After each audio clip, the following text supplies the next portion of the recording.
Doubt दे दीजिए।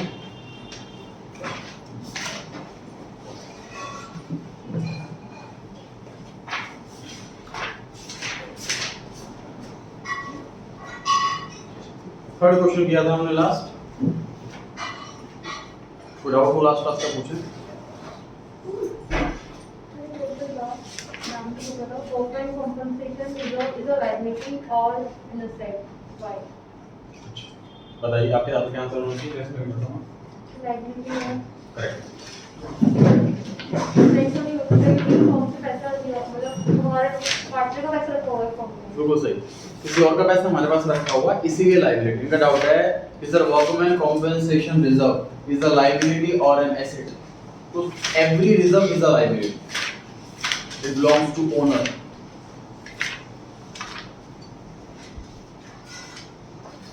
Question number 4 page number 65, तभी देखिए question number 4 page number 65।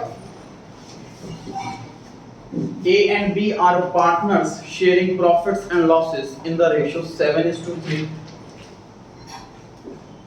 Decided to admit C with effect from 1st April 2020. An extract of their balance sheet as in 31st March 2020. Debtors दे रखे हैं 1 लाख। तो ये question बनाया हुआ है स्पेशली बैड डेट्स और डेटर्स के रिगार्डिंग एडजस्टमेंट जानने के लिए। डेटर और बैड डेट की जो एडजस्टमेंट होती है वो बहुत कॉमन एडजस्टमेंट है।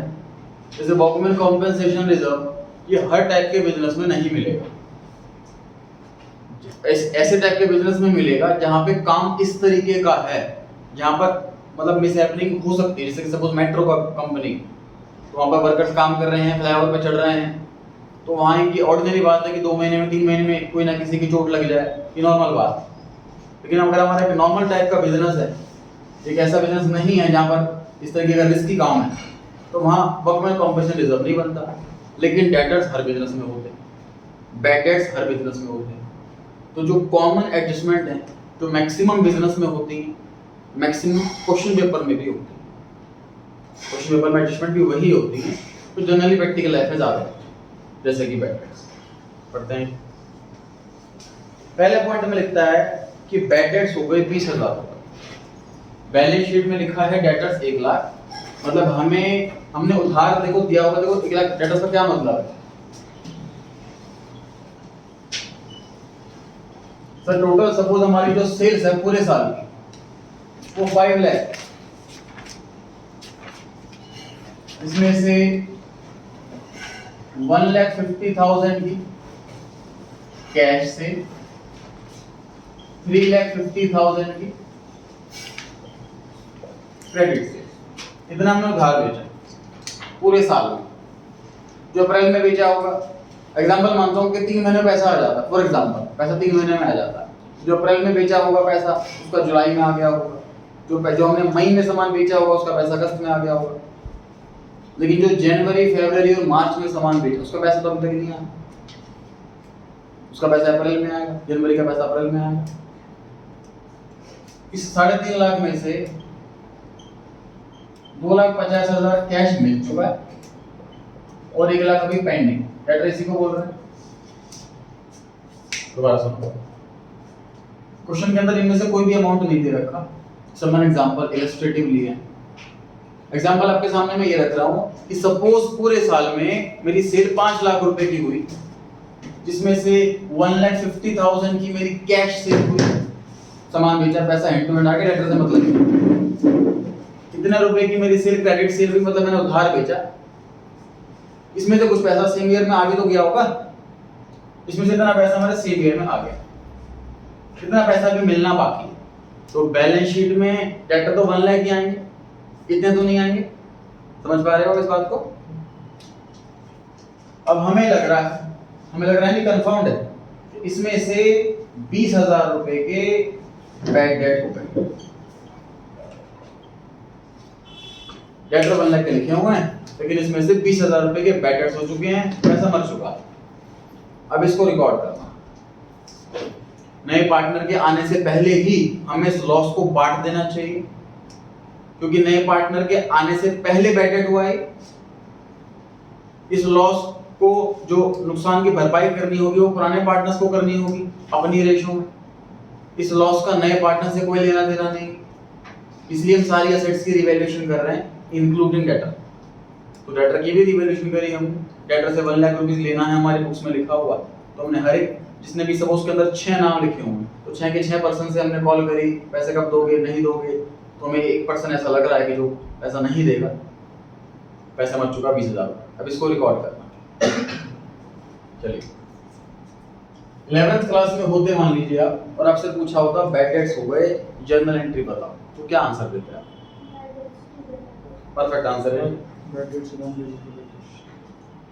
सर। 11th क्लास में अगर हम होते और हमसे एंट्री पूछी होती बैड डेट्स की तो हम ये एंट्री लिखते, bad debts account debit to debtors, bad debt expense increase debit, debtor asset decrease credit, ये एंट्री ऐसे बनी।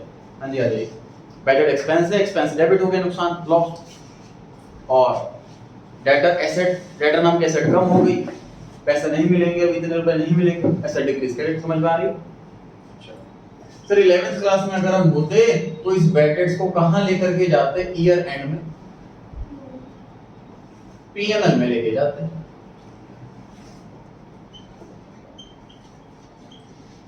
इलेवेंथ क्लास में होते तो इस बैड डेट नाम के नुकसान को, लॉस को पीएनएल में लेके जाते, क्योंकि इनडायरेक्ट एक्सपेंस है, डायरेक्ट एक्सपेंस नहीं, डायरेक्ट एक्सपेंस होता तो ट्रेडिंग में जाता। डायरेक्ट एक्सपेंस किसे कहते हैं? जब तक गुड्स रेडी टू सेल ना हो तब तक के सारे खर्चे डायरेक्ट एक्सपेंस जो कि ट्रेडिंग में जाते हैं, उसके बाद के सारे एक्सपेंस भी पीएनएल में जाते हैं। ये तो सेल करने के बाद का एक्सपेंस है, तो इनडायरेक्ट एक्सपेंस हुआ, इसलिए ये पीएनएल में। तो 11th वाला तो पता है, हम 11th वाला क्यों बता रहे हैं, 12th वाला बताओ।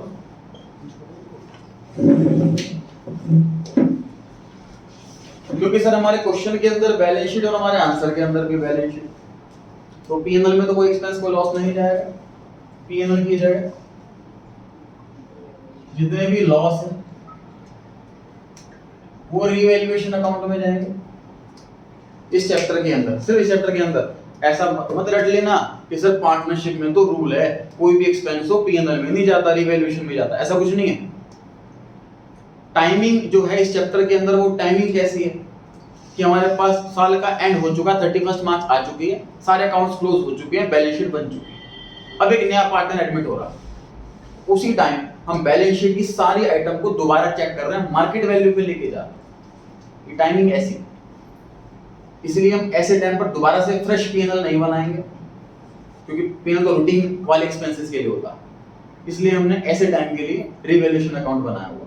ऐसा नहीं कि पार्टनरशिप में हमेशा रिवैल्यूएशन ही बनता, एडमिशन हो, रिटायरमेंट हो, ऐसी सिचुएशन में ही जो है रिवैल्यूएशन बनता है।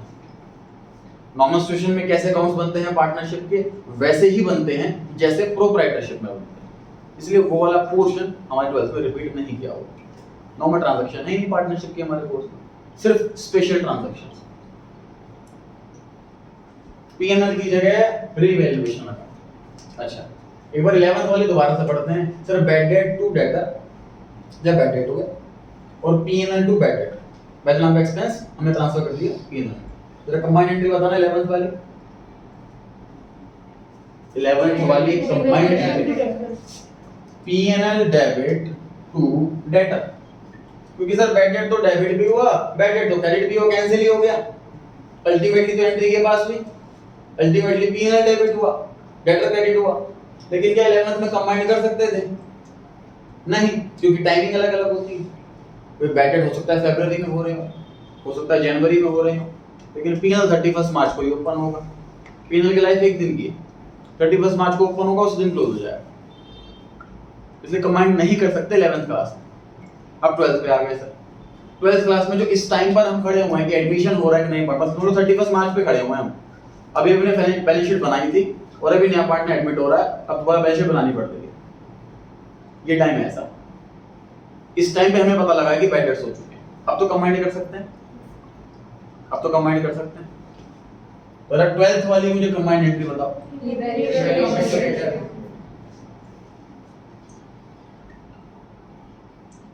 Revaluation account debit to debtor,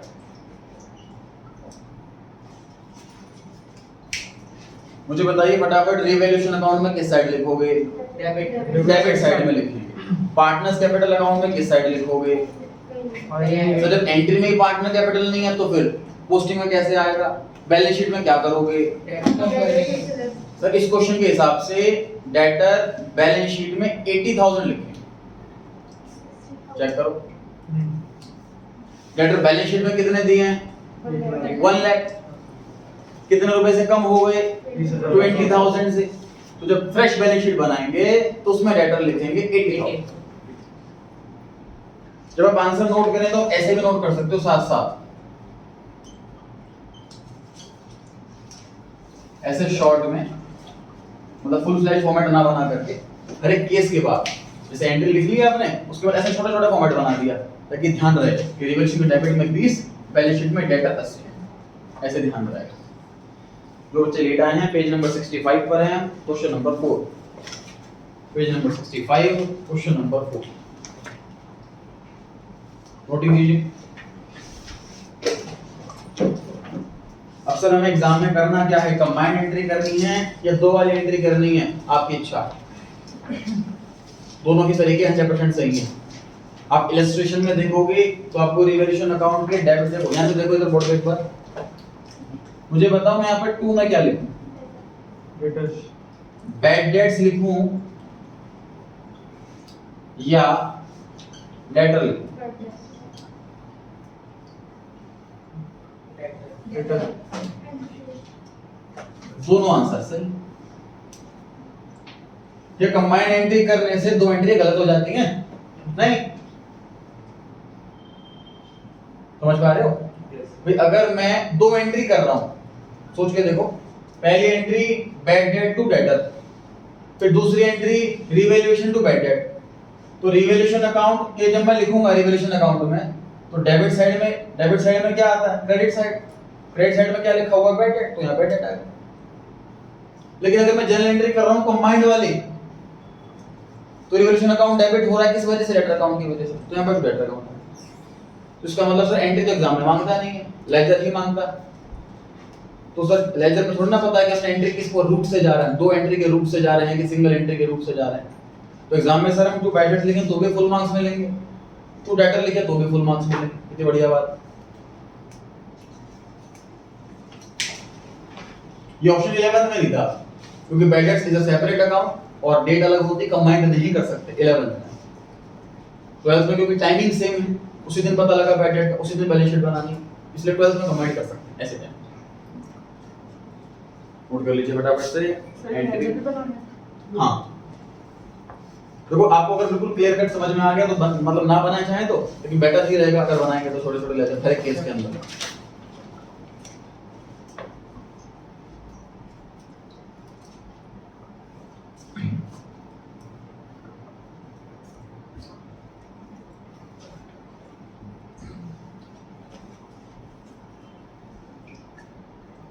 Sunday, every Sunday class होगी आपकी 11 बजे, टेस्ट होगा 12 बजे। टेस्ट लेकिन उसी संडे होगा जिस दिन चैप्टर कंप्लीट हुआ।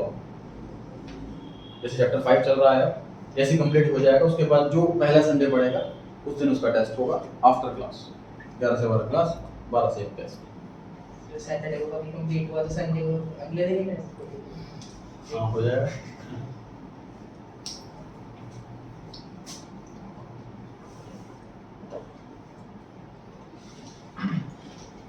नोटिंग कर लीजिए सभी ने। Yes sir.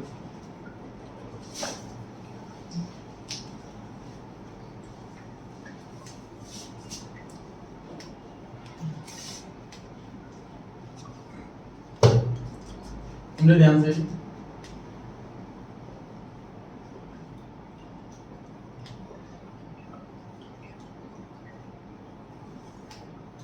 देखिए, प्रोविजन फॉर बैड डेट्स का कॉन्सेप्ट थोड़ा समझते हैं, उसके बाद आगे केस को पढ़ेंगे।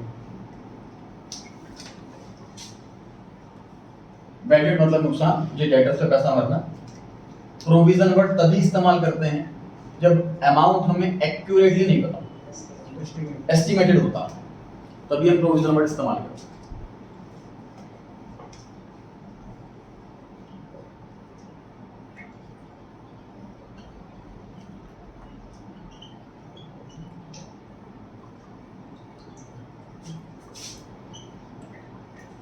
देखो इन्फॉर्मेशन क्या बता रहा है कि जो परसेंटेज है, सर हाउ कैन यू से कि 5% पैसा ही मरेगा आपका, 1 लाख रुपए के डेटर है 5,000 रुपए ही मरेंगे, ये आप कैसे बता सकते हो सकता है 1 रुपया भी ना मरे, या हो सकता है 20,000 मर जाए। पहली बात। दूसरी बात, जब आपको पता ही था पैसे मरने वाले हैं उस पर्सन पे, तो आपने उधार भी क्यों बेचा? जिस पर्सन पे आपको डाउट हो रहा है उसको आपने उधार ही क्यों बेचा? ऐसे कुछ क्वेश्चन आने चाहिए माइंड में। सुनिए जी इसका आंसर। देखिए जब उधार बेचते हैं हम 100 लोगों को, और जिसको हमें लगता है डाउट है उसको हम बेचते ही नहीं, लेकिन फिर भी प्रीवियस ईयर्स का एक्सपीरियंस ये बताता कि बेचते टाइम भले ही हम कितने ही श्योर थे पैसा मर जाता। रीजन ये भी हो सकता है कि हमने जिसको बेचा उसने आगे किसी को बेचा होगा, सामने वाले ने उसका पैसा मान लिया, इसने वो पैसा दे नहीं पाया, जेन्युइन पर्सन है दे नहीं पाया। फिर लॉकडाउन में ऐसे बहुत बैड डेट्स हुए हैं, जेन्युइन पर्सन्स के भी बैड डेट्स हुए हैं। वो कहता सर मैं आपका ईमानदार हूं, मुझे पता है आपके पैसे देने, लेकिन पैसे हैं ही नहीं, कहां से दे? तो जो परसेंटेज जो आती है ये प्रीवियस ईयर के एक्सपीरियंस से आती है। तो पिछली बार मैंने इतने लाख का सामान बेचा था और इतने लाख रुपए मेरे मर गए थे, तो इतना परसेंट 3% बैठा या 8% बैठा या 20% बैठा। प्रॉफिट के बेसिस पे नहीं, बैड डेट्स के बेस पर, लास्ट ईयर मतलब लास्ट ईयर के बैड डेट। हालांकि हमारे कोर्स के अंदर नहीं है, हम डिस्कस कर रहे हैं knowledge point of view upon last year cell in 200। Last year मेरे 50,000 रुपये मरे थे और लास्ट ईयर मेरी 10 लाख रुपए की सेल हुई थी, मतलब 5% पैसा मेरा लगभग मर जाता है। ये से सीख लिया। एक चैप्टर आता है ग्रेजुएशन फाइनल ईयर में, डेटर मैनेजमेंट। उसमें हम ये सिखाया जाता है कि डेटर को कैसे मैनेज करें, उधार दें या ना दें, उधार देने के फायदे, उधार देने के नुकसान, बैड डेट्स का रिस्क होता है, पैसा ब्लॉक होता है, मैनेजमेंट एक्स्ट्रा होती है, स्टाफ रखना पड़ता है रिकॉर्ड करने के लिए अलग से, ये खर्चे नुकसान होते हैं। इसलिए तो मार्जिन एक्स्ट्रा रखें हम, क्रेडिट वाली सेल पर अलग मार्जिन होता है।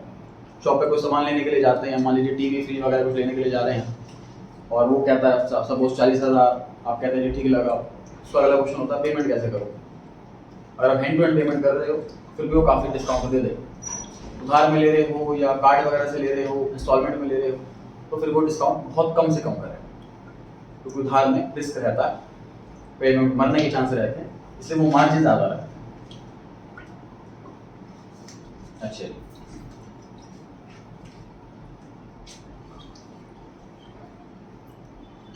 ये कॉन्सेप्ट सीखा था जी 11th क्लास में हमने, मैचिंग कॉन्सेप्ट। मैचिंग कॉन्सेप्ट क्या कहता है? इस साल के रेवेन्यू और इस साल के एक्सपेंस को मैच करो तो परफेक्ट प्रॉफिट निकलेगा। सही बात है? एक मिनट दोबारा बताना। मैचिंग कॉन्सेप्ट ये 11th क्लास में सीखा था। उसमें ये सिखाया था कि करंट ईयर के रेवेन्यू को करंट ईयर के एक्सपेंस से मैच करोगे तो परफेक्ट आंसर, परफेक्ट रेवेन्यू आएगा, प्रॉफिट आएगा। उसमें ये भी सिखाया मैचिंग में कि नेक्स्ट ईयर के एक्सपेंस मत लेना, ना प्रीवियस ईयर के एक्सपेंस लेना, ना नेक्स्ट ईयर की इनकम लेना, ना प्रीवियस ईयर की इनकम लेना, सिर्फ करंट ईयर के ही लेना, तो प्रॉफिट सही आएगा। इसीलिए हम आउटस्टैंडिंग प्रीपेड की एडजस्टमेंट करते हैं। लेकिन sir provision for bad dates क्या कह रहा है? ये एक्सपेंस तो नेक्स्ट ईयर होने वाला, कभी तो नहीं हुआ, इसको लेकिन आप आज ही रिकॉर्ड कर रहे हो, तो मैचिंग नाराज नहीं हो जाएगा? सोचो, मैचिंग ने क्लियरली बोला हुआ है कि एक्सपेंस नेक्स्ट ईयर के नहीं लेना, सिर्फ इसी साल के लेना, और इनकम 20 साल के लेना, तो प्रॉफिट सही आएगा। लेकिन ये जो प्रोविजन फॉर बैड डेट है, ये जो पैसा मरने वाला है नेक्स्ट ईयर, इसको हम आज ही एक्सपेंस मारना है, आज ही रिकॉर्ड करना, तो ये नाराज नहीं हो जाएगा? हाँ जी बताएं। इसी साल के हैं वो डेटा तो। और डिलीवर करें, बिल्कुल सही जा रहे हो आप, जो बताने वाला था बिल्कुल सही बता रहे हो, और ट्राई करो। एक कंसेप्ट ये भी सिखाता है कि जो आने वाले एक्सपेंस है उनको भी कंसिडर। देखो इनका आंसर ये है कि सर प्रूडेंस कॉन्सेप्ट की वजह से हम बना रहे हैं प्रोविजन फॉर बैड डेट। इनका आंसर ये है, प्रूडेंस ने सिखाया है फ्यूचर होने वाले लॉस को अभी मान लो, प्रॉफिट को मत मानो, ये बात एक्सेप्टेबल है। लेकिन अभी भी जो मेरा क्वेश्चन था उसका आंसर नहीं मिला। प्रूडेंस कह रहा है कि नेक्स्ट ईयर के एक्सपेंस को भी मान लो, मैचिंग क्या है, नेक्स्ट ईयर के एक्सपेंस को हाथ नहीं लगाना। सुनिए जी क्या हो रहा है, दोनों चीजें एक साथ फॉलो हो पाए, इसका तरीका क्या है, इसके पीछे ये है कि सर जब हमने ये डेटर 1 लाख रुपए के दिख रहे हैं हमको, ये हमने बेचे होंगे इस साल, सेल इस साल रिकॉर्ड करी होगी, मतलब हमारे ट्रेडिंग अकाउंट में सेल आई होगी इसी साल करंट ईयर में। ये जो पैसा नेक्स्ट ईयर में मरेगा वो पैसा इसी साल सेल किया होगा, Yes, sir. है ना।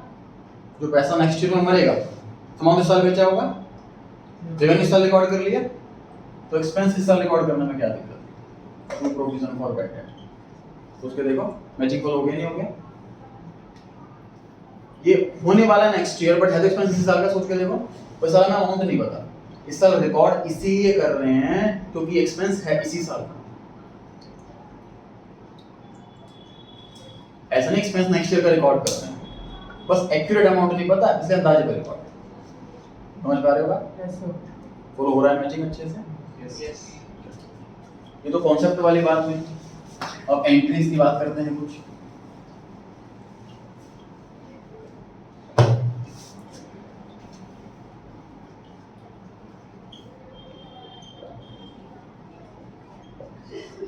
Profit and loss account debit to provision for bad debts या फिर प्रोविजन फॉर डाउटफुल डेट्स, ये एंट्री होती है इसको रिकॉर्ड करने की।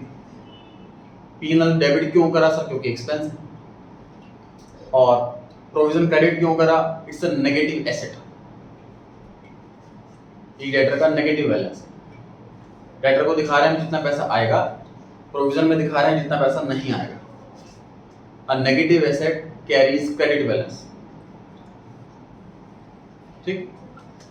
और सुनिए बात,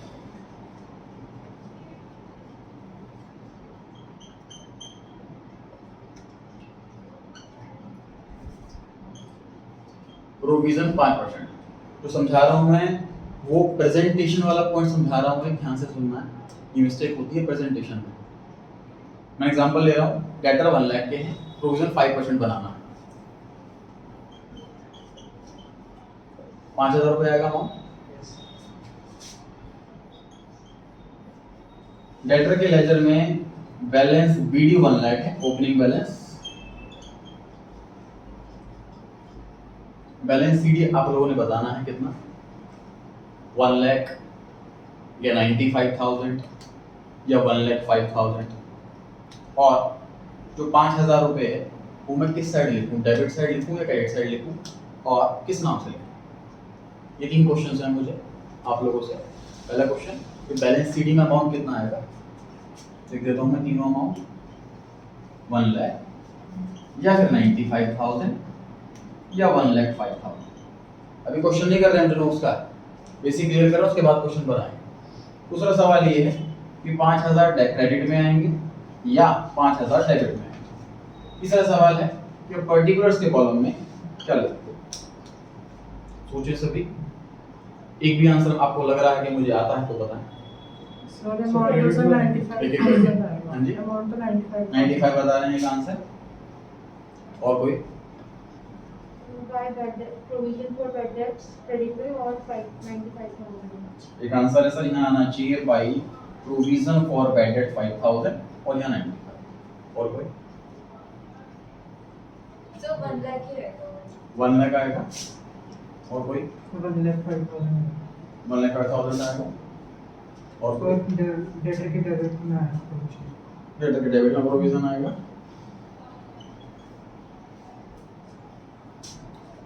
95,000 और 5 provision about 10,000. चलिए आंसर सुनते हैं।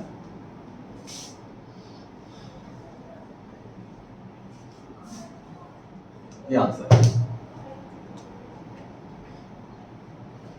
आप लेजर पोस्टिंग कर रहे हैं जर्नल से, क्यों बेसिक भूल गए। डेटर अकाउंट का लेजर बना रहे हो आप, क्या एंट्री में डेटर अकाउंट है,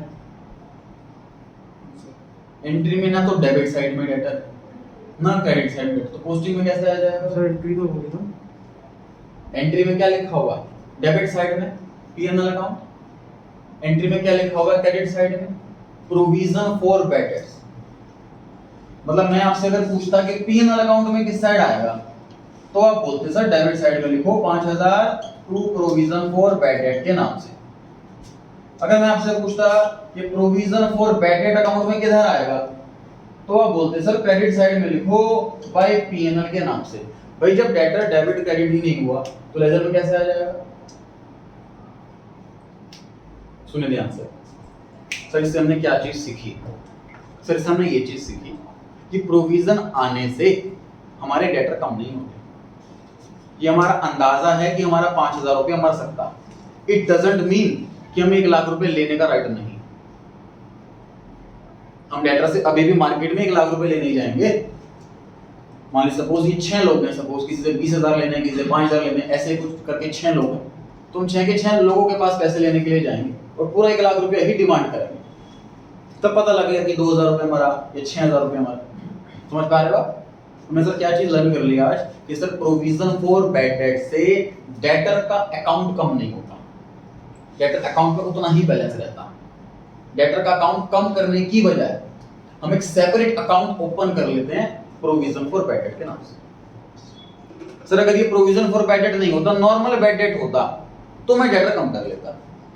नॉर्मल बैड डेट होने का मतलब कंफर्म्ड पैसा मर गया। नॉर्मल बैड डेट होने का मतलब कंफर्म्ड पैसा मर गया, तब मैं लिखता यहां पर बाय बैड डेट्स। तब एंट्री होती P&L इनटू बैड डेट और बैड डेट टू डेट, जो लोग सीखी थी हमने पहले। मतलब normal complete bad debt, provision नहीं, नॉर्मल बैड डेट में ही डेटर कम होते हैं, प्रोविजन से डेटर कम नहीं। समझ में आ गई बात? ध्यान देने बात। बैलेंस शीट में 1 लाख ही रहेगा। हाँ जी, बैलेंस शीट में डेटर 1 लाख के आएंगे डेटर। ठीक, अच्छा अब बैलेंस शीट की प्रेजेंटेशन पे बात करते हैं। देखो मैं आपको दे रहा हूं केस 1, केस 2। डेटर 1 लाख के थे और बैड डेट हो गया 5,000। केस 2, डेटर 1 लाख के थे और प्रोविजन फॉर बैड डेट हो गया 5,000।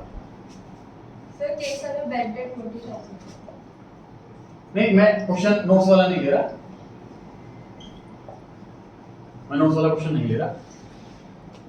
डेटर है 1 लाख रुपए के, बैड डेट हो गए 5,000। ये केस मैं अपना दे रहा हूं आपको। और उसके बाद डेटर है 1 लाख के और प्रोविजन बनाया 5,000 का। तो दोनों के बैलेंस शीट की प्रेजेंटेशन में क्या चेंज रहेगा ये सीख रहे हैं। फर्स्ट केस में बताइए डेटर कितने हैं? सर फर्स्ट केस में डेटर आएंगे 95,000 आउटर कॉलम, क्योंकि बैड डेट से डेटर कम हो जाता है। हमने एंट्री में भी देखा है, एंट्री होती है बैड डेट टू डेटर या फिर रीवैल्यूएशन टू डेटर। डेटर कम हो जाते हैं, कंफर्म्ड पैसा मर गया है। प्रोविजन से डेटर कम नहीं होते। सेकंड केस में सर डेटर 1 लाख के ही रहेंगे, प्रोविजन से डेटर कम नहीं होते, डेटर 1 लाख के ही रहेंगे। ठीक, अब सर हमने एक नया अकाउंट ओपन करा है प्रोविजन फॉर बैड डेट्स के नाम। ये जो अकाउंट ओपन करा है ये क्रेडिट साइड में ओपन हुआ है, इसका क्रेडिट बैलेंस है। बैलेंस शीट में क्रेडिट बैलेंस वाली आइटम लायबिलिटी साइड में दिखाते हैं, ऐसा ही होता है। लेकिन कोई आइटम अगर रिलेटेड टू एसेट है तो सिर्फ प्रेजेंटेशन पॉइंट ऑफ व्यू से उसे लायबिलिटी साइड में ना दिखा करके एसेट में से डिडक्ट करके दिखा। सिर्फ प्रेजेंटेशन पॉइंट ऑफ व्यू से उस अकाउंट को, उस सेपरेट अकाउंट को, प्रोविजन फॉर बैड डेट को लायबिलिटी साइड में ना दिखा करके डेटर में से लेस करके दिखाता है। ये प्रेजेंटेशन का पॉइंट ऑफ व्यू बस। Less provision for bad date 5,000, outer column में 95। ये मत सोचना कि सर डेटर 95 के रैकेट नहीं, डेटर 1 लाख रुपए के हैं, प्रोविजन 5,000। तो सर प्रोविजन तो प्रेडिक्टेड है ना? हाँ जी, तो फिर हम लेस क्यों करेंगे फिर? अभी ये तो डिस्कस हुआ, उस एस्टिमेशन है कि हमारा पैसा इतना मर सकता है, प्रीवियस ईयर का एक्सपीरियंस है इतना पैसा मर सकता है। फर्क देख पा रहे हैं प्रेजेंटेशन का? बैड डेट है तो डेटर में से डायरेक्ट माइनस करके सीधा आउटर कॉलम में नेट अमाउंट लिखते हैं। प्रोविजन है तो डेटर का ग्रॉस अमाउंट इनर कॉलम में लिखते हैं और फिर प्रोविजन वाला अमाउंट लेस करके नेट अमाउंट आउटर कॉलम में लिखते हैं। ये हमें ये रिप्रेजेंट कर रहा है कि टोटल 1 लाख रुपए लेने हैं, लेकिन हमें लग रहा है शायद 5,000 रुपए भर सकते हैं, तो 95 तो पक्का मिल जाएगा। ये चीज ये रिप्रेजेंट कर रहा है। क्लियर होगी बात? Yes sir. ध्यान रहेगी। अब क्वेश्चन पर आते हैं। क्वेश्चन नंबर 2 में लिखा है कि प्रोविजन फॉर बैड डेट हमें मेंटेन करना है 10% पर। जनरल एंट्री बताएं के लिए केस 2 की, बता रहा हूं जनरल एंट्री केस 2 की। सर हाँ जी, सर अगर ईयर एंड में पैसे आ गए हमारे पास, ये एंड ही चल रहा है दोस्तों, ये ईयर एंड ही चल रहा है 31 मार्च। रीवैल्यूएशन अकाउंट लिख दीजिए entry, revaluation account debit to provision for doubtful debts. Revaluation account debit to provision for doubtful dates.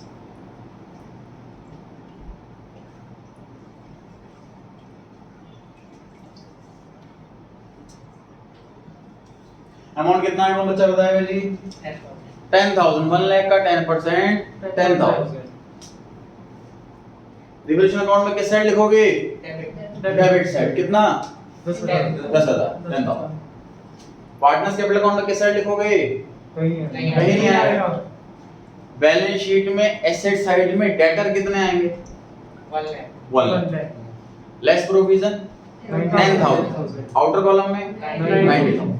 अब चाहो तो शॉर्ट में लिख सकते हो उसको, छोटी सी बैलेंस शीट बना करके इस तरीके से। क्या समझ गए? नहीं लिखना चाहते मान लीजिए।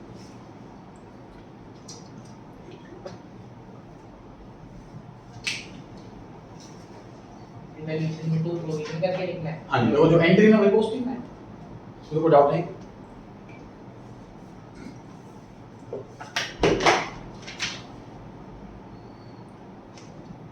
बस 6 क्वेश्चन तक चलेंगे ऐसे टॉपिक वाइज वाले क्वेश्चन।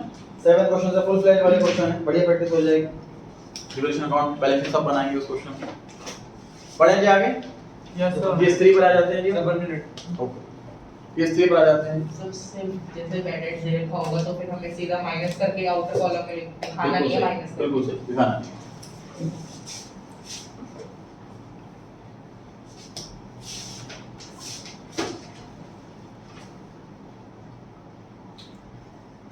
तो केस 3 पर आ गए। केस 3 में लिखा है कि डेटर तो 1 लाख के थे, 20,000 रुपए तो हमारे मर गए, तो 10% और मर सकता।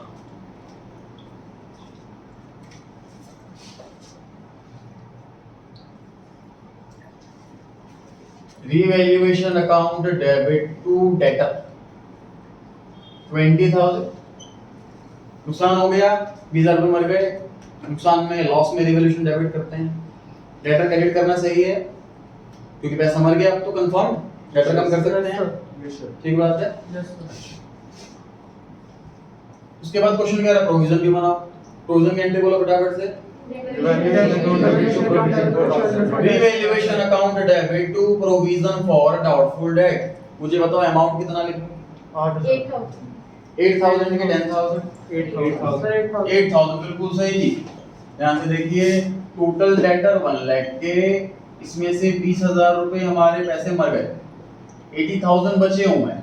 अब हमें लग रहा है 10% पैसा मर सकता है, तो ये थोड़ा ना इसका 10% मरेगा, तो पूरा मर चुका है पैसा। 10% किसी का मर सकता है जो बचा। समझ पा रहे हैं? तो बजट पे थोड़ा प्रोविजन बनता है कभी। आफ्टर बजट जो बैलेंस है, इससे उम्मीद है पैसे मिलने की, बजट उसी में से हो सकता है। 10% जो है हमें बैलेंस डेटर्स का करना है, ग्रॉस डेटर्स का है। ठीक, इसलिए 8,000 रुपीस आए। कंबाइन कर दो सर। कंबाइन करते हैं मतलब रिवैल्यूएशन अकाउंट डेबिट टू ये वाली एंट्री कंबाइन करना चाह रहे हैं? हाँ जी कर सकते हैं। रिवैल्यूएशन अकाउंट में किस साइड लिखें? Debit side. कितना लिखें? 28,000। सर टू डेटर के नाम से 20,000 और टू प्रोविजन के नाम से 8,000। अब बैलेंस शीट है मजेदार प्रेजेंटेशन, वो दिखाएगा बैलेंस शीट अपनी बना करके फटाफट से कॉपी में।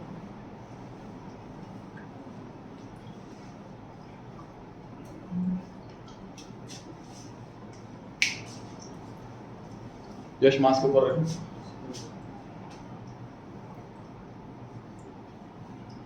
तो बैलेंस शीट बना के दिखाना चाहे कॉपी में। बन गई थी। सर उसको ऐसे लिख के बनाना है। सर परफेक्ट है।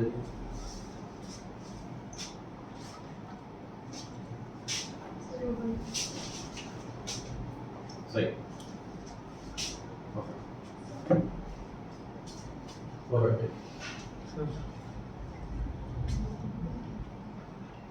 सही।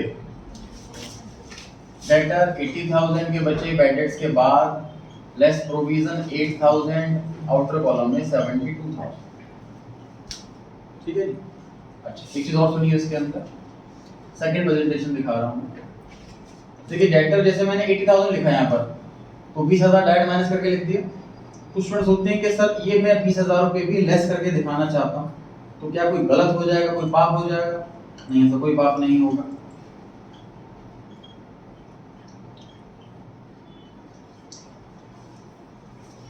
अगर ऐसे मैं प्रेजेंट करना चाहता हूँ कि सर डेटर अलग, बैड डेट अलग, प्रोविजन अलग, कंप्लीट दिखाना चाह रहा हूँ, तो ऐसे गलत नहीं होगा, बिल्कुल गलत नहीं होगा, दोनों तरीके से फुल मार्क्स मिलेंगे।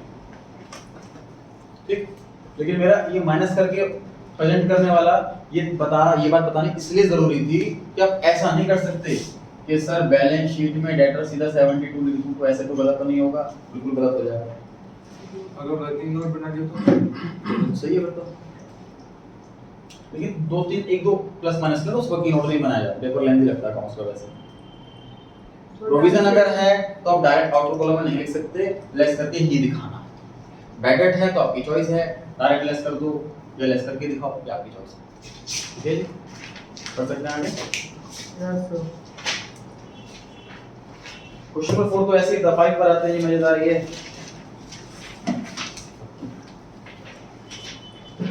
तो आज के दिन बैठे जी होना, कुछ नहीं होना। क्वेश्चन नंबर 5 पढ़ना है जी। क्वेश्चन की स्टार्टिंग लाइन सेम है कि ए और बी पार्टनर हैं, 7:3 की रेशियो है।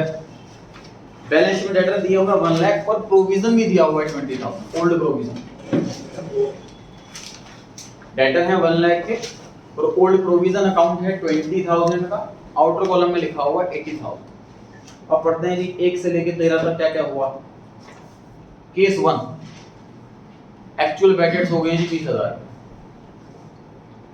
अब ये पॉइंट्स ऐसे कर रहे हैं जी, इसमें कंफ्यूजन रहती है, जो फुल फ्लेज वाले क्वेश्चन आते हैं, बैलेंस शीट के अंदर डेटर प्रोविजन हो, एडजस्टमेंट में कोई इन्फॉर्मेशन दे रखी हो तो कैसे प्रेजेंट करेंगे, बहुत गलतियां होती हैं। तो जितने भी केस बन सकते हैं, टोटल सारे के सारे केस लिखे हुए हैं इसके अंदर, डिस्कस करते हैं जी 1 बाय 1। सर हमें लग रहा था कि 20,000 रुपए मर सकते हैं बैलेंस शीट के अंदर, क्योंकि लिखा हुआ उस लाइन से बोल रहा हूँ कि हमें टोटल 1 लाख रुपीस लेने हैं लोगों से, और अंदाजा था कि 20,000 रुपए मर सकते हैं, 80,000 तो पक्का मिल जाएंगे। केस 1, जब एक्चुअल में पैसा लेने के लिए गए तो पता लगा कि 20,000 रुपए एक्चुअल में मर गए, पैकेट्स हो गए 20,000 रुपए। बताइए जी, रिवैल्यूएशन अकाउंट डेबिट या revaluation account credit? Revaluation account debit या क्रेडिट? कुछ भी नहीं होगा, सोच के देखो। बिल्कुल जैसे सेम एग्जांपल हमने किया था वर्कमैन कॉम्पेंसेशन जैसा। तो वर्कर के साथ कोई भी हैपनिंग हो जाती, उसको पैसे देने पड़ गए, लायबिलिटी क्रिएट हो गई, तो हमने तुरंत रिवैल्यूएशन के लिए नहीं भागे, हमने देखा पहले से रिजर्व पड़ा हुआ है इसके लिए, उस पैसे को इस्तेमाल करा।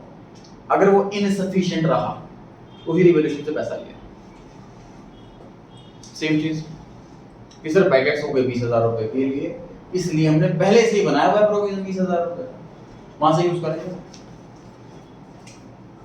सर बैड की entry, bad debts account debit to debtor, क्योंकि एक्चुअल बैड डेट हुए हैं, डेटर कम होंगे। सर डेटर अकाउंट क्रेडिट तभी होगा जब एक्चुअल बैड डेट होंगे, प्रोविजन से कम नहीं होते डेटर। ये चीज तो क्लियर हो गई, ठीक। अब नॉर्मली हम क्या करते, हम सर रिवैल्यूएशन अकाउंट में लेके जाते हैं बैड डेट नाम के नुकसान को, क्योंकि लॉस है, एक्सपेंस है। लेकिन हमने इस काम के लिए पहले से ही प्रोविजन बनाया हुआ है, तो पहले वहां से पैसा लेंगे। तो मान लीजिए प्रोविजन होता 15,000 रुपए का, फिर तो 5,000 कम पड़ता, तब रिवैल्यूएशन में जाते। ऐसे केस में बस आगे कुछ भी नहीं। तो प्रोविजन होता ही नहीं तो सारा रिवैल्यूएशन से लेते, जो पिछला क्वेश्चन था। मतलब हमें तो जो फर्स्ट प्रेफरेंस देनी है, कोई जिस काम के लिए पैसा जोड़ा हुआ है पहले तो वहीं से लेंगे। अब पैसा जोड़ रहे हो बाइक लेने के लिए, बाइक लेने का टाइम आ गया, तो अब पहले जो पैसा जो सेव कर रखा है उसी काम के लिए वहां से पैसा निकालोगे, वो कम बढ़ेगा तो डैडी से डिमांड करोगे। सेम चीज है, बैड डेट हो गए 20,000 रुपए की, प्रोविजन हमने इसी दिन के लिए बनाया हुआ था, प्रोविजन से यूज करेंगे, प्रोविजन कम पड़ेगा तो रिवैल्यूएशन में आगे। तो सर ये एंट्री आपके सामने हुई है। अब आप मुझे बताइए 2 एंट्री के बाद रिवैल्यूएशन में किस साइड लिखूं? इसी भी सही साइड है। सर जब एंट्री में ही रिवैल्यूएशन नहीं आया तो लेजर में कैसे आ जाएगा? अब बैलेंस शीट पर आप सोचिए, बैलेंस शीट में डेटर्स कितने लिखे जाएं 80,000 और प्रोविजन कितना लिखा जाए? 1 lakh debtors, 20,000 provision and 20,000 bad debts. फिर से ट्राई करें आप। Debtors 80,000 और provision नहीं आया। परफेक्ट आंसर है जी। देखो पता क्या करना है हमें, बहुत इजी रूट है कि सर बैलेंस जो है वही आता है बैलेंस शीट के अंदर। अब माइंड में पता क्या होना चाहिए आपके, सर बैलेंस शीट के अंदर ध्यान से देखो, सर डेटर का 1 लाख डेबिट बैलेंस और प्रोविजन का 20,000 क्रेडिट बैलेंस। बैलेंस शीट से इतना पता लग गया, फिर डेटर का 1 लाख डेबिट बैलेंस है और प्रोविजन का 20,000 क्रेडिट बैलेंस है। अब एंट्री से देखो, सर एंट्री में बैड डेट्स तो नहीं है, डेटर क्रेडिट हो गया 20,000 से, तो डेटर सिर्फ 1 लाख से डेबिट बैलेंस था और मैंने इसे 20,000 से क्रेडिट कर दिया। अल्टीमेटली क्या बचेगा मेरे पास? मेरे पास 80,000 का डेबिट बैलेंस बचेगा। एसेट डिक्रीज क्रेडिट, 20,000 से एसेट कम हो गई। अच्छा सर, तो प्रोविजन का मेरे पास क्रेडिट बैलेंस था 20,000, मैंने प्रोविजन को डेबिट कर दिया 20,000, तो मेरे पास क्या बचेगा?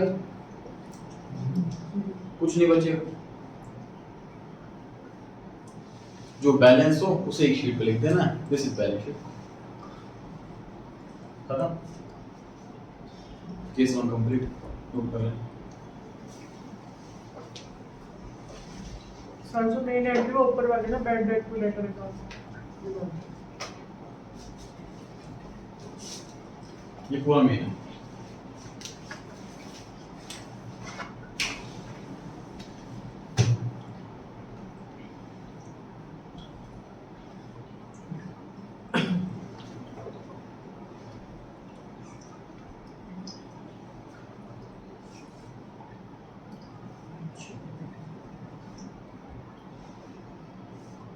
सर इसमें ये प्रोविजन फॉर डाउटफुल डेट्स में से 20,000 सीरियलाइज कर दिया क्या?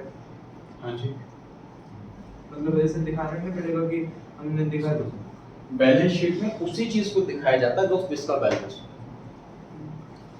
मान लीजिए मैंने राम को 5,000 का सामान बेचा, उसने मुझे 5,000 रुपए दे दिए, उसका बैलेंस 0 हो गया, तो मैं बैलेंस शीट में दिखाऊंगा नहीं उसको माइनस कर, दिखूंगा ही नहीं उसको। जैसे आपने भी बताया था कि 80,000 हो, सॉरी 20,000 का इसमें लिखा होता 50,000, 5,000 रुपए करते हैं। तो आने वाला केस तो आगे वाले केस में कवर करूंगा, है ना?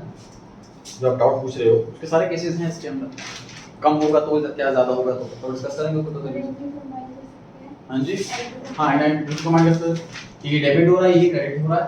कमांड करने का रीजन ये है सर क्योंकि सेम डेट पे हो रहे हैं दोनों काम, इसलिए कमांड करना ऑप्शन है हमारे पास, कमांड भी कर सकते हो, बिल्कुल कोई दिक्कत नहीं।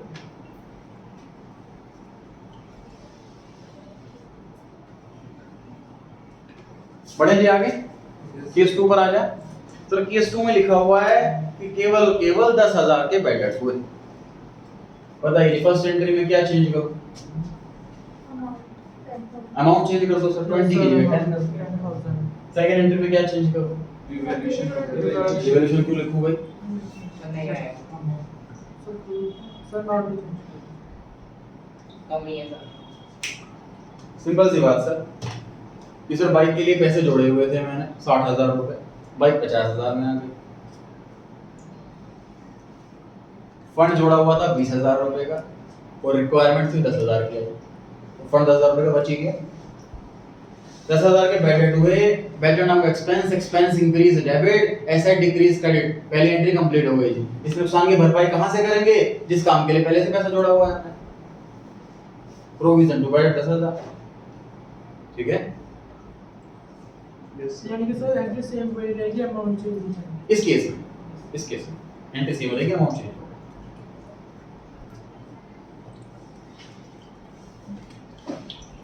अब इस वाले तरीके को माइंड में लेकर चलो और फिर बैलेंस शीट वाला आंसर सोचो।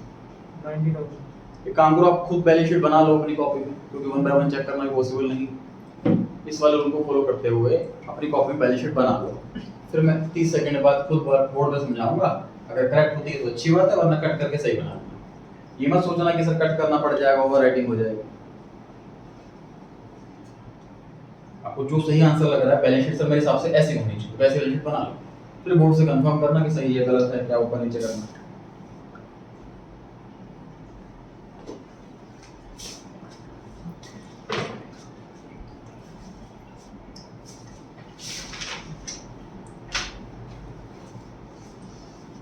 हाँ जी सर, डेटर का 1 लाख रुपए डेबिट बैलेंस था, मैंने डेटर को 10,000 से क्रेडिट कर दिया, इसका मतलब डेटर का 90,000 बैलेंस बच गया। सर प्रोविजन का 20,000 क्रेडिट बैलेंस था, क्वेश्चन में बैलेंस शीट में दे रखा है, और मैंने 10,000 से डेबिट करा, तो बताना जिसका बैलेंस बचेगा वो डेबिट बैलेंस होगा या क्रेडिट बैलेंस होगा? क्रेडिट। क्रेडिट बैलेंस जो ज्यादा है। मैथमेटिक्स में भी सिखाया था हमने सर, कोई आइटम प्लस की है कोई आइटम माइनस की है, तो एट द एंड साइन किसका आता है? जो फिगर बड़ी हो उसी का साइन आता है। तो डेबिट क्रेडिट क्या अकाउंट्स का प्लस माइनस ही तो है। तो सर प्रोविजन का बैलेंस है तो बैलेंस शीट में आएगा, अगर प्रोविजन बैलेंस शीट में आने वाला है तो डेटर को हम आउटर नहीं इनर कॉलम में लिखेंगे।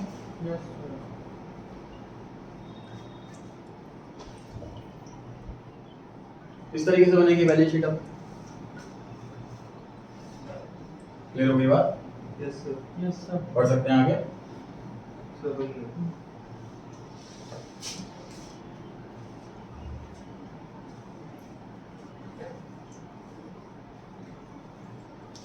सर जो प्रोविजन बचा हुआ होगा उसे हम डेटर में से माइनस कर देंगे। मतलब प्रोविजन बचा ही होगा हमारे पास, डेटर अलग बचा हुआ है, वो लिख दिया बैलेंस शीट।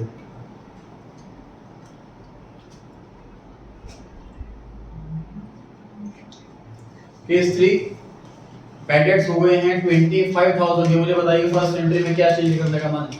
Sir amount. सिर्फ अमाउंट चेंज करूं सर, क्योंकि सर बैड डेट की एंट्री तो यही रहेगी, यस सर। तो कोई चेंज नहीं है। सेकंड एंट्री बताएं। तो सर सेकंड एंट्री काम करता है, ऐसे समझ लेते हैं कि सर बैड डेट तो उतने से क्रेडिट होगा जितने से डेबिट हुआ हो फर्स्ट एंट्री, क्योंकि ये तो अकाउंट कैंसिल करना होता है, नॉमिनल अकाउंट। प्रोविजन डेबिट करना होता है,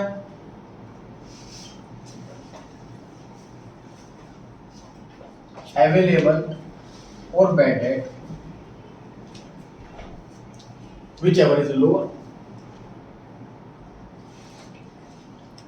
केस 2 में बैड डेट 10,000 थे, प्रोविजन 20,000 था, डेबिट कितने से करा था? 10,000 लोअर वाले, है ना। इस बार अवेलेबल कितना? 20,000। बैड डेट कितने? 25। कितने से डेबिट करें? 20। सर 25,000 का नुकसान हो गया, हमने अपने फंड्स में ढूंढे तो उसमें सिर्फ 20,000 रुपए मिले, प्लस 20,000 तो पूरे लेंगे, फंड खत्म कर लेंगे, जीरो कर देंगे उसको। कितना इनसफिशिएंट पड़ रहा उसके लिए रिवैल्यूएशन। चलो तो लिख लो बैलेंसिंग फिगर। टोटल से नुकसान 25,000 का हुआ, पॉकेट में चेक करें 20,000 रुपए थे तो 5,000 कम पड़े। कोई नुकसान हो तो रिवैल्यूएशन सही लेना होता है, इसलिए 5,000 revaluation.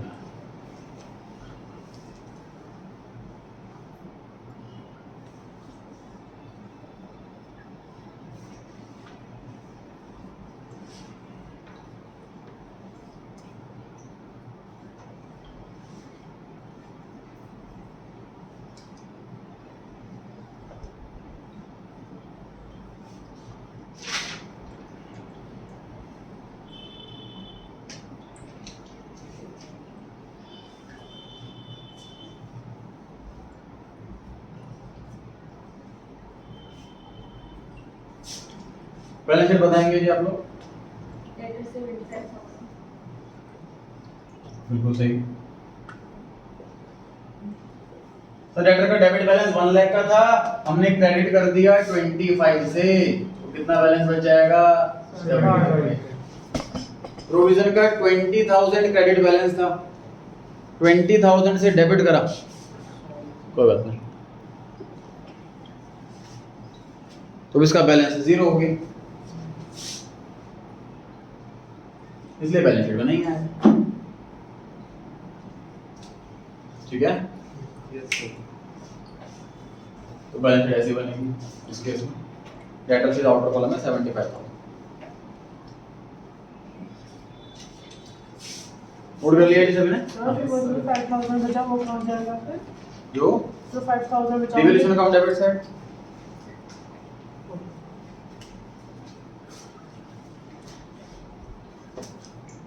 Case number 4, case number 4 में लिखा है provision for doubtful debt is to be increase to 25,000।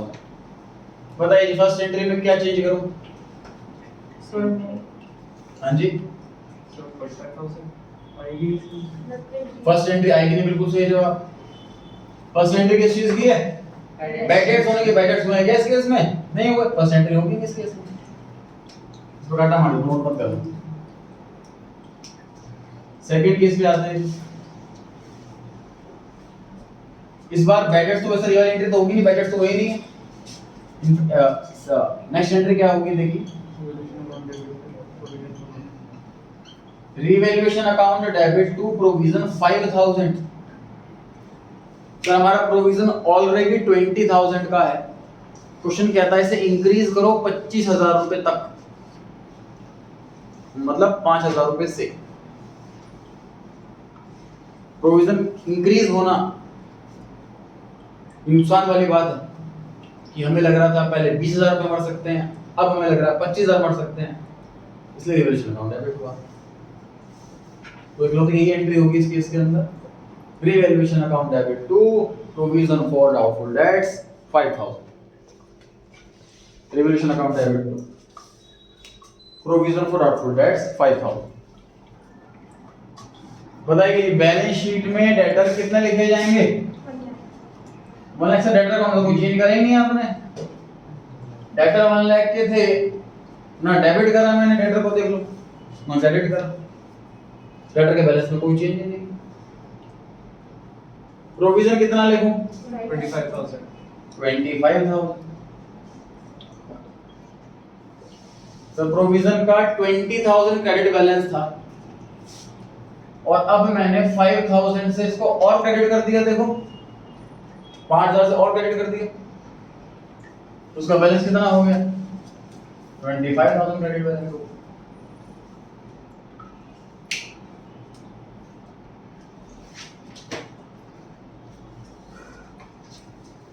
Case 5, provision is to be increase by 25। Case 4 और 5 में फर्क क्या है? 25,000 बढ़ा लिया।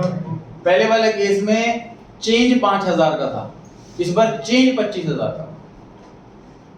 पहले वाले केस में न्यू प्रोविजन 25 था, इस केस में न्यू प्रोविजन 45। डिफरेंस ध्यान दे पा रहे हैं कि 2 और 5 का बड़ा छोटा सा डिफरेंस होता है, जल्दबाजी में छूट जाता है, ध्यान देना एग्जाम में। उसका किस अमाउंट किस एंट्री में 25 कर लूं यस और यहाँ पे क्या करूं? 55 मैंने तो कर लिया, आप लोग करो।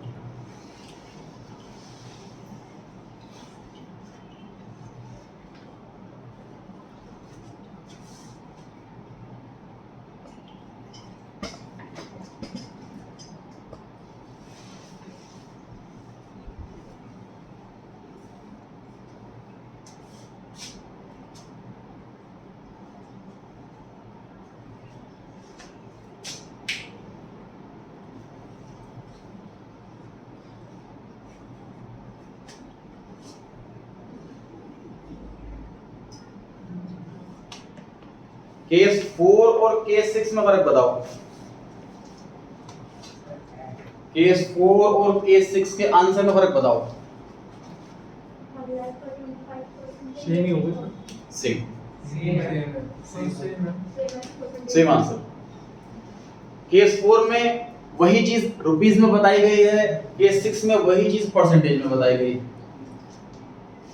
केस 6 में लिखा है कि प्रोविजन हमें 25% मेंटेन करना है, 1 लाख के डेटर हैं, 1 लाख का 25% 25,000, मतलब नया प्रोविजन हमें 25,000 चाहिए। केस 4 में भी वही बताया गया था। तो जहां आपने केस 4 लिखा है वहीं पे ऑब्लिक करके केस 6 लिख लो, वहां पर दोबारा नोट करने की बजाय जहां आपने केस 4 लिखा है वहीं पे ऑब्लिक करके लिख लो केस 6, दोनों का आंसर सेम। केस 7 तो क्वेश्चन कह रहा है कि प्रोविजन जो है वो हमें केवल 5% मेंटेन करना। एंट्री कौन बच्चा बता सकता है? Provision for doubtful debt account debit 15,000 to revaluation account debit. Perfect answer है। देखो क्या हुआ ये, देखो केस नंबर 4 में 5 में हमारे पास प्रोविजन कम था और हमें बढ़ाना था। प्रोविजन का क्रेडिट बैलेंस होता है तो बढ़ाने के लिए और क्रेडिट करेंगे, तो केस 4 और केस 5 में हमने प्रोविजन क्रेडिट करा तो बढ़ा। अब केस 7 में हमें प्रोविजन कम करना, क्वेश्चन कहता है केवल 5% प्रोविजन चाहिए, 1 लाख का 5% 5,000। एग्जिस्टिंग प्रोविजन है 20, मतलब हमारे पास प्रोविजन 20,000 है बट हम चाहते हैं कि वो 5,000 बन जाए। एक क्रेडिट बैलेंस की 20,000 रुपए की आइटम हम चाहते हैं 5,000 की क्रेडिट बैलेंस की आइटम बन जाए, क्या करूं? 15,000 अगर मैं 15,000 डेबिट कर दूंगा तो ये आंसर मिल जाएगा मेरे को। Yes sir. 15,000 से इसको डेबिट कर देता हूं। हमें लगता था कि 20,000 रुपए मर सकते हैं, अब लग रहा है सिर्फ 5,000 मरेंगे, हो गया 15,000 का फायदा, revaluation account credit 15,000।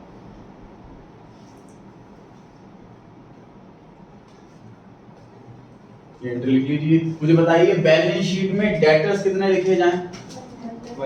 1 lakh. Provision कितना लिखा जाए? 5,000।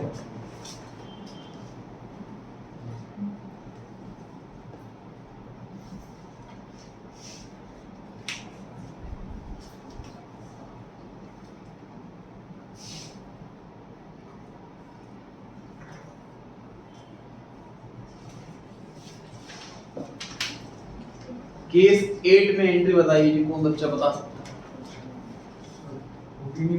परफेक्ट। ये आप लोगों की फेवरेट नो एंट्री। नहीं नो सर एग्जिस्टिंग प्रोविजन 20,000 है, क्वेश्चन कहता है कि 20% प्रोविजन चाहिए, तो 1 लाख का 20% 20,000 ही आता है, तो जितना है उतना ही हमारे पास ऑलरेडी है, तो हमें कोई एंट्री नहीं करनी। बैलेंस शीट में डेटर कितने? 1 लाख। प्रोविजन कितना? 20,000। आउटर कॉलम में 80,000। मतलब क्वेश्चन ही कॉपी कर देना।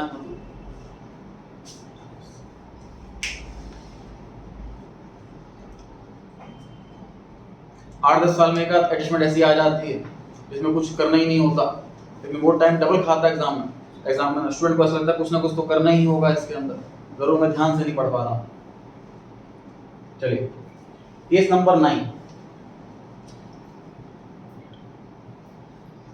केस 9 में जरा पढ़ के, बड़ी मुश्किल से इंग्लिश लिखी हुई है, इसकी आसान से हिंदी करके मुझे इतना बताओ कि प्रोविजन को मुझे घटाना है या बढ़ाना है? घटाना है। घटाना, कम करना। Provision was found in excess, हमारा प्रोविजन 5,000 एक्स्ट्रा बना हुआ है, मुझे 5,000 से कम करना है।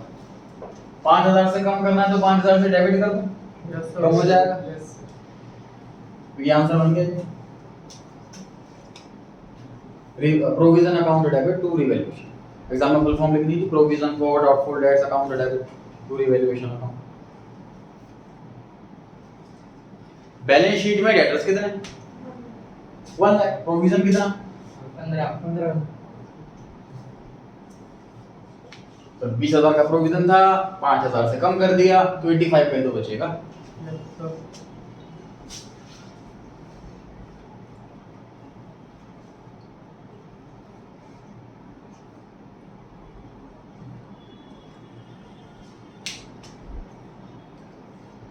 Case number 10। सर 15,000 रुपए के बैड डेट्स हो गए हैं और प्रोविजन भी हमें 10% चाहिए।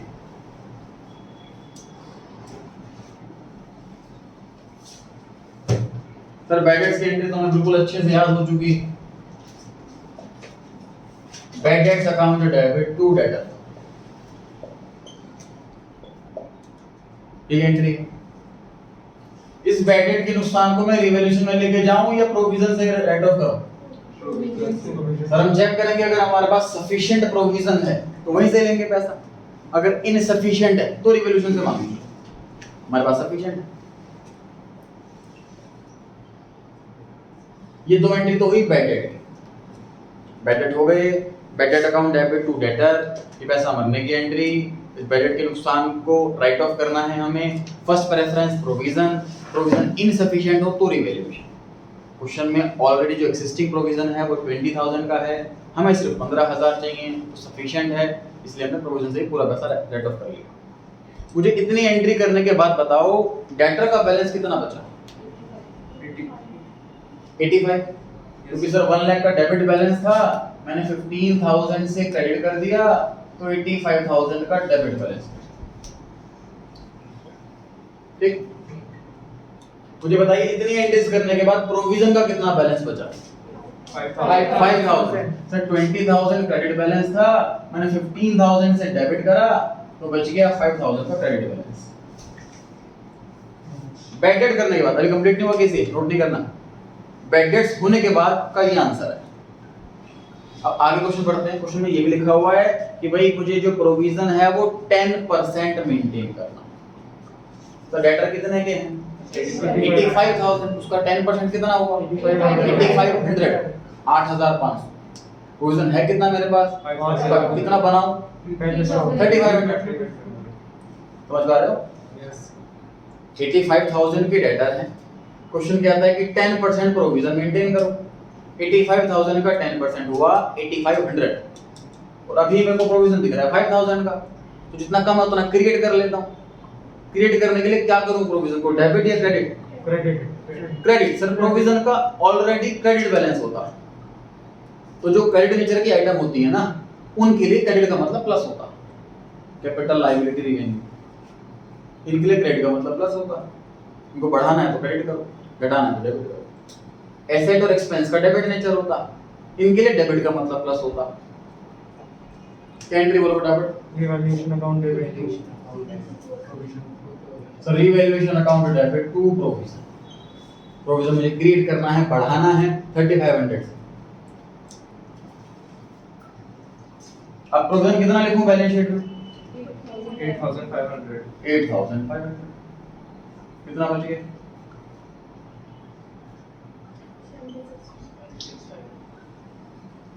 तो अगर आप दोनों चीजें एक साथ सोचते, बैड डेट भी और प्रोविजन भी, इस केस में तो गलती होने के पूरे चांस थे। कैसे करा क्वेश्चन मैंने सोल्व? पहले बैड डेट वाला पार्ट सॉल्व कर लिया, पूरा आंसर लिख दिया, उसके बाद मैंने प्रोविजन वाले पॉइंट को देखा।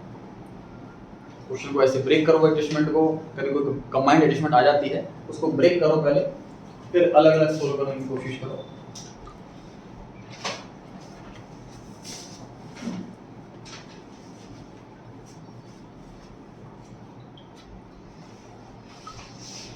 केस 11 पर आ गए जी हम। सर केस 11 में लिखा हुआ है सबसे पहले बैड डेट हो गए 10,000 के। सर पहले ये वाला सॉल्व कर लेंगे हम। बैड डेट हो गए 10,000, तो bad debts account debit to debtor 10,000। इस बैड डेट के नुकसान को कहां से लें? प्रोविजन से कि रिवैल्यूएशन से? प्रोविजन से। प्रोविजन सफिशिएंट है हमारे पास, प्रोविजन से ही लेंगे। तो ये दो एंट्री सर कर लिया हमने, बैड डेट्स की एंट्री कर ली। बैड डेट्स की एंट्री करने के बाद मुझे बताओ बैलेंस शीट में डेटर्स कितने लिखे? बताइए फटाफट। 90,000। सर 1 लाख के डेटर थे, आपने 10,000 से क्रेडिट कर दिया तो 90 है, बच गया। मुझे बताइए एंट्री करने के बाद प्रोविजन कितना है? 10%। आगे क्वेश्चन में क्यों पहुंच गए? मैं ये पूछ रहा हूं कि दो एंट्री करने के बाद प्रोविजन का कितना बैलेंस बचा? 10,000। प्रोविजन 20 था, 10,000 से कम करा तो 10,000 बचा। तो सर बैड डेट्स को रिकॉर्ड करने के बाद हमारी ये पोजीशन, करेक्ट? अब पढ़ते हैं प्रोविजन वाला पॉइंट। क्या लिखा है क्वेश्चन? क्वेश्चन में क्या था सर? प्रोविजन 10% मेंटेन करना है। डेटा कितने हैं? 90,000। 10% कितना हुआ? 9,000। एक्सिस्टिंग कितना है? 10,000। ज्यादा है या कम है? ज्यादा। ज्यादा तो कम करना है। Yes sir. कम करने के लिए क्या करूं? Provision debit. Debit Provision करते हैं। डेबिट करेंगे ना, जिस चीज का क्रेडिट बैलेंस है उसे कम कर तो डेबिट करेंगे। Yes, sir. एंट्री बोलो, Provision for outstanding debit to provision to revaluation, सही। Yes, sir. प्रोविजन कितना लिखूं यहाँ पर? Nine. 9,000। आउटर कॉलम में 81,000। 20 लोग बोले तो सारे किस हो जाते हैं?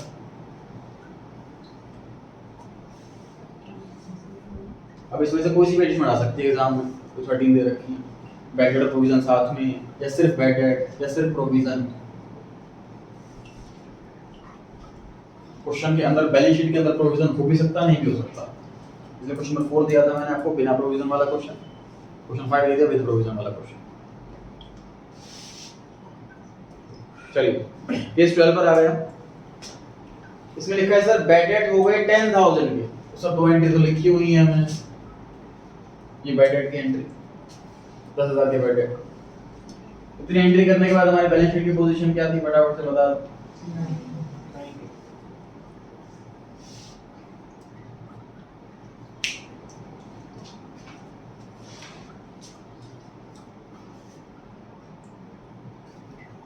क्वेश्चन में लिखा बैड डेट्स 10,000, मैंने उसकी पोस्टिंग कर दी आपके सामने बोर्ड पर कि 10,000 के बैड डेट हो गए सर, बैड डेट हो गए 10,000 का लॉस मैंने प्रोविजन से ले लिया।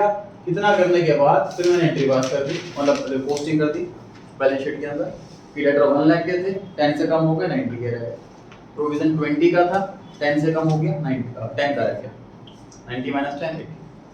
अब पढ़ते हैं क्वेश्चन में प्रोविजन के लिए क्या लिखा हुआ है। लिखा हुआ है प्रोविजन जो है वो मेंटेन करना एग्जिस्टिंग, ये एग्जिस्टिंग रेट क्या होता है कितना 20%. 20%। तो एग्जिस्टिंग रेट कैसे निकालते हैं? बैलेंस शीट के अंदर झांको, old provision old debtor into 100। Sir provision पहले कितना था बैलेंस शीट में 20,000, डेटर कितने थे 1 लाख, इसका मतलब हमारा existing rate of provision is 20%। Debt हम जो प्रोविजन लगाते हैं वो 20% लगाते हैं। डेटर कितने हैं हमारे 90,000। 20% कितना हुआ 18,000। 18,000 और हमारा प्रोविजन कितना है 10,000। 10,000। तो बढ़ाना क्रिएट करना हो, क्या करें क्रिएट करने के लिए Revaluation to provision. Revaluation to provision, सही। कितना अमाउंट से 8,000।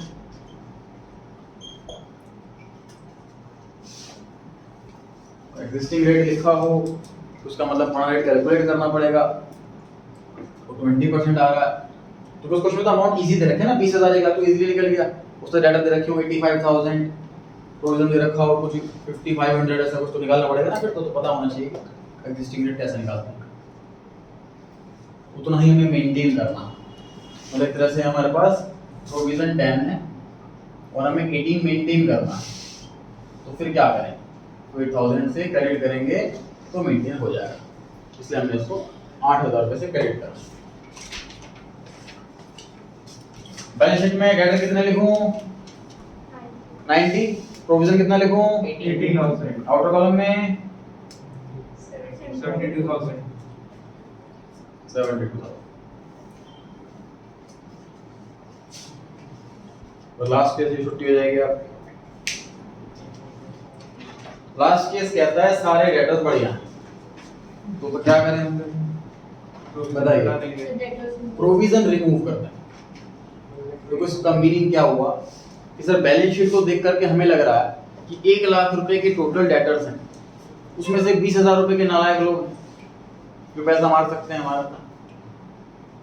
ऐसा प्रोविजन हो सकता है हमने इसलिए बनाया हो कि किसी को हमने उधार सामान बेच दिया और न्यूज़ सुनने में आई कि वो मार्केट से चला गया है, हमने कॉल मिलाई उसको, पैसा में उसको नंबर नहीं लग रहा, एड्रेस पर वो पर्सन नहीं है, हमें लग रहा था पैसा मर सकता, तो उसकी खुद ही कॉल आ गई कि जी हाँ मैं पैसे देने के लिए कल आऊँगा, तो अब हमें लग रहा है कि पैसे नहीं मरने वाले। मतलब इसका मीनिंग ये है कि प्रोविजन की रिक्वायरमेंट नहीं है, इस सेंटेंस से ये मीनिंग निकालेंगे, प्रोविजन खत्म करना है। तो प्रोविजन का 20,000 का क्रेडिट बैलेंस है, हमें चाहिए 0, क्या करो 20,000 से डेबिट कर दो, खत्म हो जाएगा। प्रोविजन डेबिट करो तो क्रेडिट क्या करो रिवैल्यूएशन से प्रॉफिट हो गया ना, ही पैसा मरने वाला था अब नहीं मरेगा, फायदा हो गया।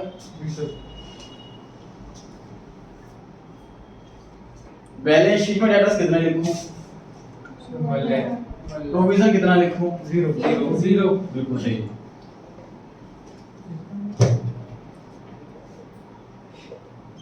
कोई बच्चे जीरो लिख के लिखना, ऐसा नहीं करना। आउटर कॉलम में 1 लाख लिखना डेटा। जीरो बैलेंस वाले आइटम बैलेंस शीट में प्रेजेंट नहीं किए जाएंगे। वही जितने इसका बैलेंस होता है। जितना करा गया इसको रिवाइज करेंगे आज के इतना।